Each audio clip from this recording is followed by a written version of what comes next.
it is time to begin. And let's see who we have here today. Would you please, I can begin. I'm Carlos Hawley. And I'm Wanda Manglecook. Amy Oren. very good. And Carrie, are you on the phone? Can we hear you? Yes, I am on the phone with you guys. Thanks so much. Thanks so much. Okay. Yeah. First order of business then is to approve the And order. Jenna is, Oh, Jenna and is writing. Jenna's here. How are you, Jenna? You got your, yeah, 1, 2, 3. It's usually here. Is it here? Yeah. Sure. We have time. We have very, not very exigent agenda today, so we're just fine. Don't hurry. All right, welcome. First of all, we need the first action item right at the beginning, the only 2 action items, is approval of the order of the agenda. Is there anyone who would like to move to approve the agenda?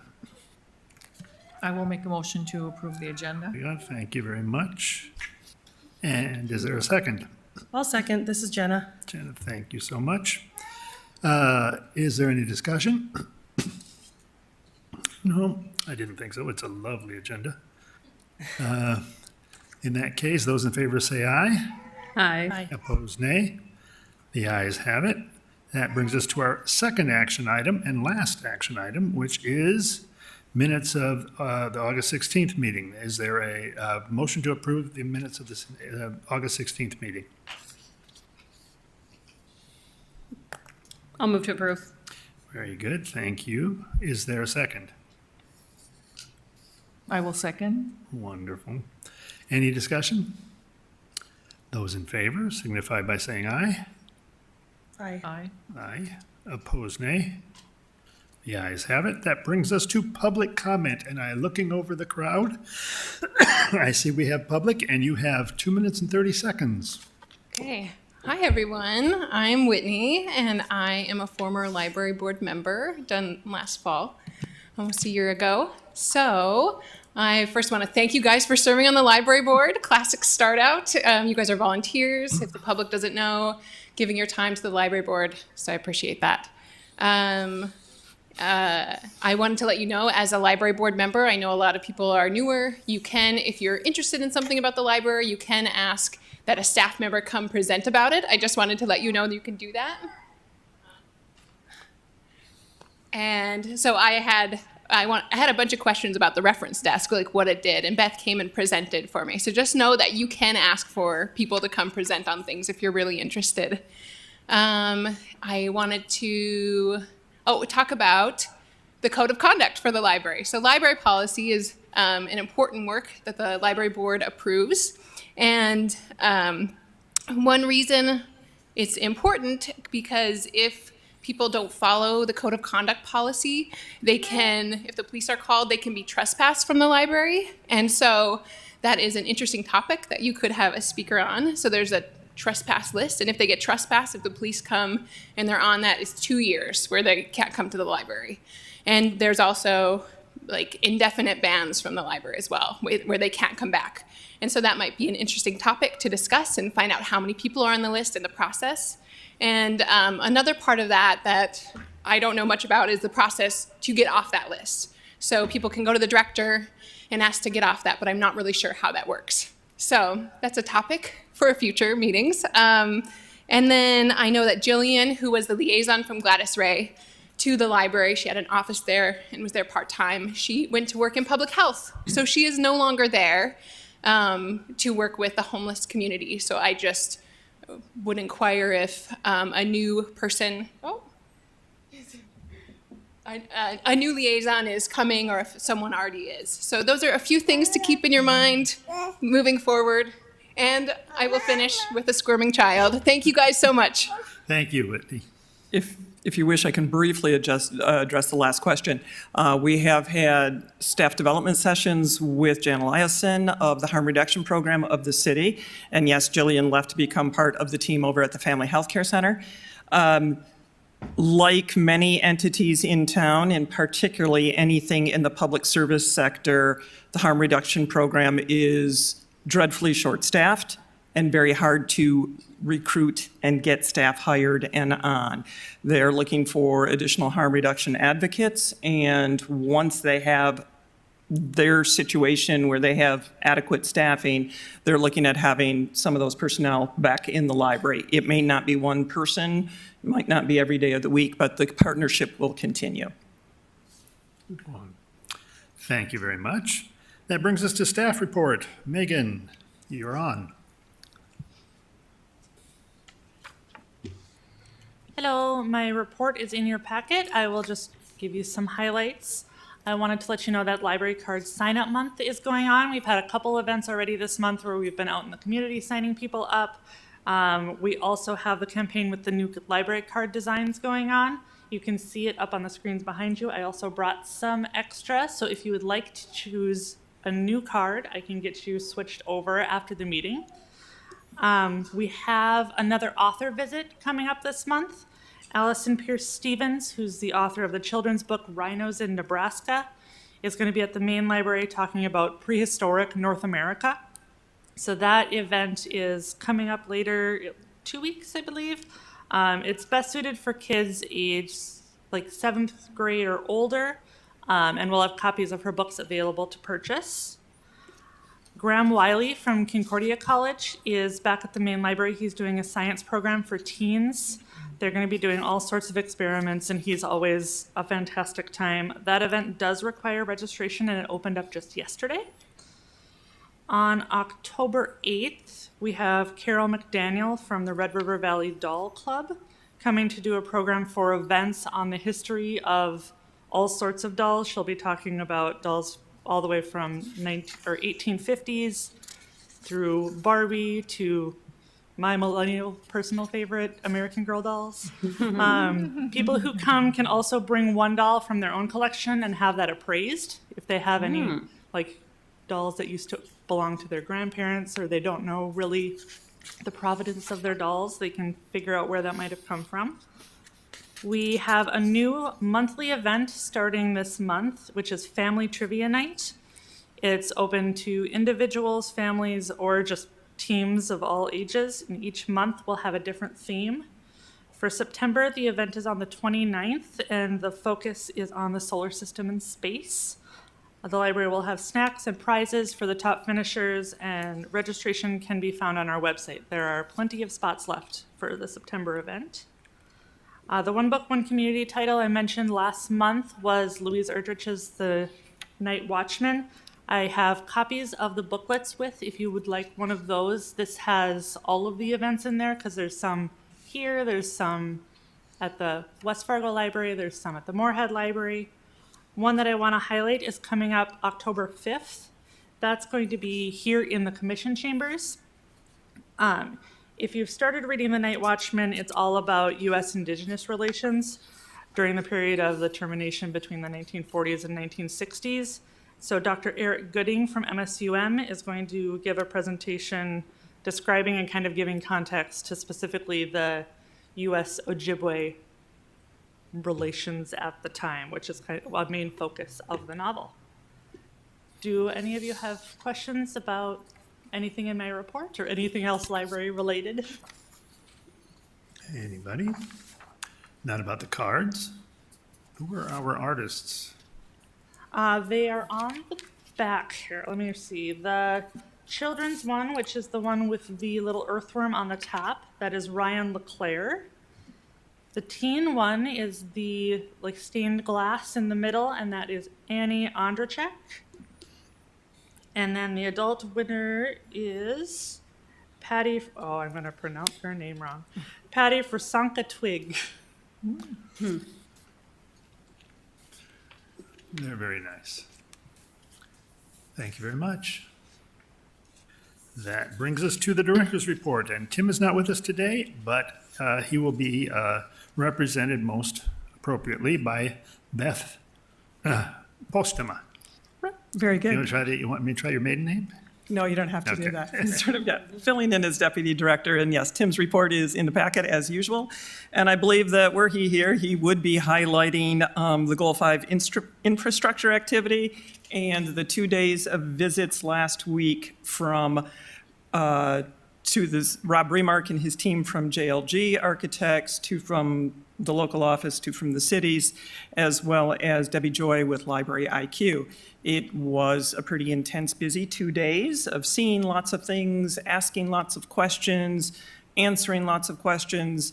Rob had commented more than one time about how appreciative they were of the level of preparedness of the library staff in preparing comments and issues, and a lot of feedback regarding, yes, both current issues with the facilities, but also future dreams of services.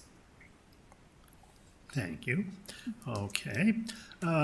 We don't have any unfinished business, so that brings us to new business. Service hours update. Would you like to handle that? Yes, I can address that as well. And actually, much of this was going to be handled either by one of the 4 supervisors who do a lot of the public service scheduling. As of yesterday, the City of Fargo's fiscal 2023 budget has not yet been finally approved. So I know that Tim has discussed previously the 4 total half-time positions for 2 FTE that were supposed to be mid-year additions to our library staff. We have not yet received final, because the budget is not finally approved to continue funding those positions into 2023. Those positions have not yet been posted. So we do not have additional staff on hand. Thus, we don't have a final hours proposal for you at this time. That being said, our schedulers have been reworking schedules, testing schedules, figuring out what works, what helps, what wouldn't be a great benefit. I think there is a majority of the staff that recognizes to adequately or fully serve a diverse community, we need to restore Sunday hours to meet the different needs of people in the community, the different traditions. We need to be open on Sundays during the school year. What are the trade-offs? How do we do that without putting additional undue stress on our current employees who have been under an incredible amount of stress for the last 2.5 years and have stuck it out with us? How do we do this best for everybody involved? Some of the possibilities under discussion were to close each location 1 hour earlier, the weeknights, Monday through Thursday. Unintended consequences of that would lead to great difficulty with doing any level of programming whatsoever at Carlson weeknights. We didn't think that was a good trade-off. So that's not going to be necessarily something coming forward. We did, in the course of this, look at a lot of other libraries' hours of operations, particularly central libraries downtown, where it's rare that they're open till 9 o'clock.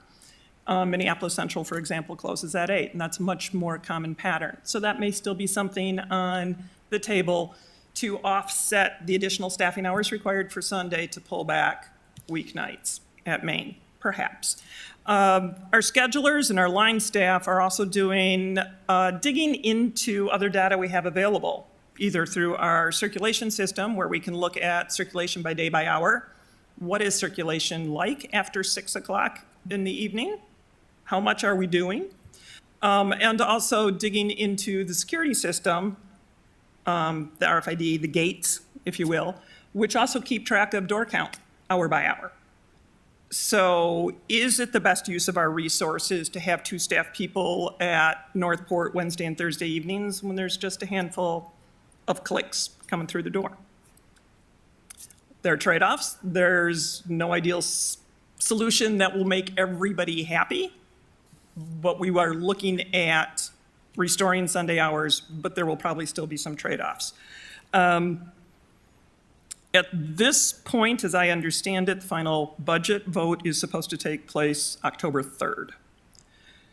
Looking at that and allowing for time for postings, times for interviews, times for background checks to clear, which is required of all city and hence all library employees.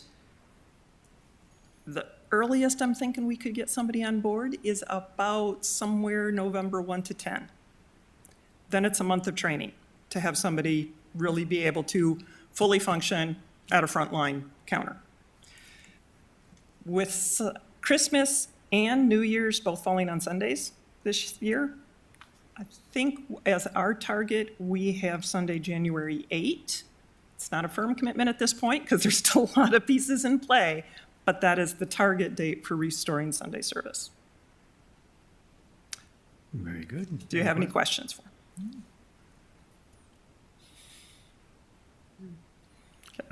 I think you'll get a lot more questions in the next meeting on this. We miss We Sundays. flesh it out.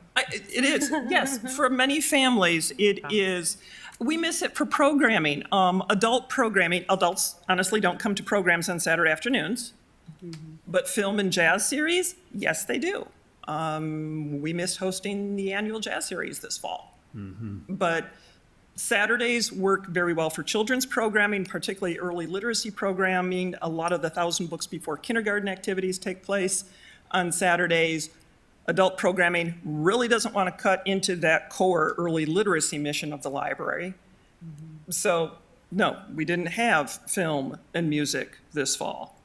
So, Jazz Appreciation Month is April. Maybe we'll have concerts in April.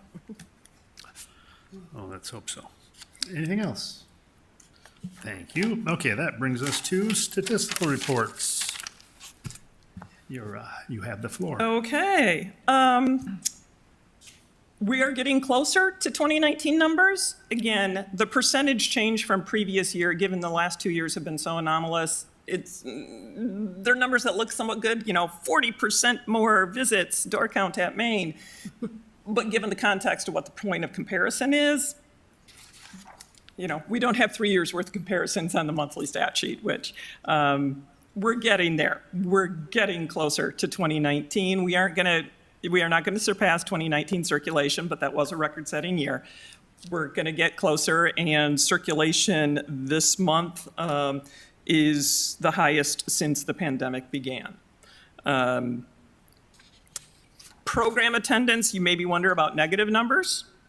If you looked closely at that, would remind you that a lot of 2021 programming was make and take craft kits, where when you have 40% fewer people coming in the doors, you actually do have staff time to assemble 75 craft kits. There are trade-offs. You have people in person, you can't do as much prep time. And our customers found it convenient. You grab and go with a craft kit, counts as a program attendance.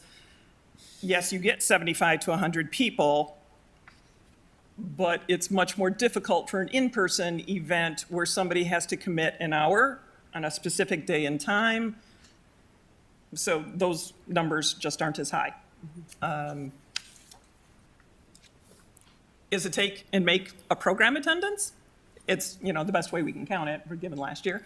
But it's just different nature of use, things not exactly comparable year to year. Very good. Any questions? Yeah, things are looking more normal. Yes, actually, Amber Emery, our children's librarian, said this was the first summer that felt more like a normal summer reading program. Very good. That brings us to financials. Looking at the bottom line, as you can see, we are 68% through the year, and we have overall 66% of the budget expended. So we are very much so on target without being in any danger territory. It is the beginning, the last quarter is usually, beginning of the last quarter is the beginning of the work to project out expenses through the end of the year. Will there be end-of-year funds, whether through utility savings or just positions being unfilled, where we weren't paying salaries or wages because of staff turnover. That number crunching, and Cindy gets to do it in her first few months here, that will commence in earnest. Very good. Thank you very much. We really don't need Tim, do we? The donations, would note of the over $4,700 in donations in the past month. $3,000 of that was from the Friends for the One Book, One Community program. $800 was also from the Friends for sponsoring the Crafternoons program, again, in-person kids craft events at the libraries. And then $321 was just a designated check from an investment account specifically for the Dr. James Carlson Library. So On the expenditures, the 1392 is for copies of the book of Night Watchman for the One Book, One Community events and discussions. Very good. Any other questions? I'd like to hear from you. To take advantage of this time that Tim is gone. He gets a little, whenever I talk about grants, he gets a little bit, I don't know. Anyway, I'm just wondering, some of these budget, has anyone, I keep seeing no activity when it comes to grants. Is there any reason why we should be pursuing some grants? The grant opportunities available on a regional level, as I'm aware of them, don't pay for our biggest need, which is staff. I am aware of some systems, when I've done grant programs previously through American Library Association, and my favorite one to rattle off, the Financial Institution Regulatory Authority Investor Education Foundation, from the Money Smart program back about a dozen years ago. There are some larger systems, such as Cuyahoga County, in which unless it's a minimum of $75,000 where they can pay for staff to fully administer and do the grant, they do not apply for a grant. We've not encountered the scale. We routinely get some automatic grant dollars through the state library for collection development from various fundings. But the feeling that with staffing, it's hard to keep head above water right now. Additional projects, the amount of staff time to research, write. To write the grant takes a lot of manpower, yes. We don't have a whole lot of capacity for that at the moment. Oh, I see. Okay. Well, thank you very much. That brings us to Friends of the Library. I don't see any Friends of the Library ready to prepare. And so our next meeting will be October 18th. I will not be here. That will be taken up by our second in command. Who is our second in command? I wasn't able to find it. I think it's Chris, but I'm not. Yeah, I think it is. Well, anyway, We will have an email sent out to the board membership Very good. by the end of tomorrow informing of that. okay, I should know that. I really apologize.